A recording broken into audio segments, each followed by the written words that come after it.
రాష్ట్రంలో ఏరులై పారుతున్న నకిలీ మద్యానికి వ్యతిరేకంగా పశ్చిమ గోదావరి జిల్లా ఆచంటలో వైఎస్ఆర్సీపీ నేతలు ఆందోళన చేపట్టారు.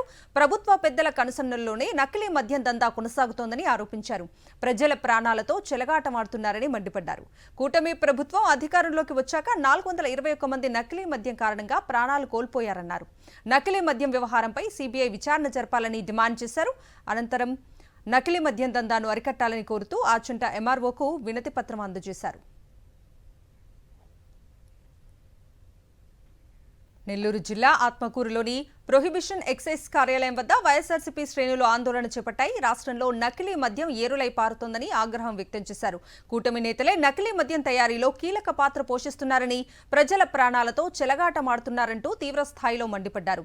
రాష్ట్ర వ్యాప్తంగా ఎక్కడికక్కడ నకిలీ మద్యం విచ్చలవిడిగా తయారు చేస్తున్నా సంబంధిత అధికారులు మాత్రం నోరు మెదపడం లేదన్నారు. వెంటనే నకిలీ మద్యం బాధ్యులపై చర్యలు తీసుకోవాలని ఎక్సైజ్ సీఐకి వినతి పత్రాన్ని అందజేశారు.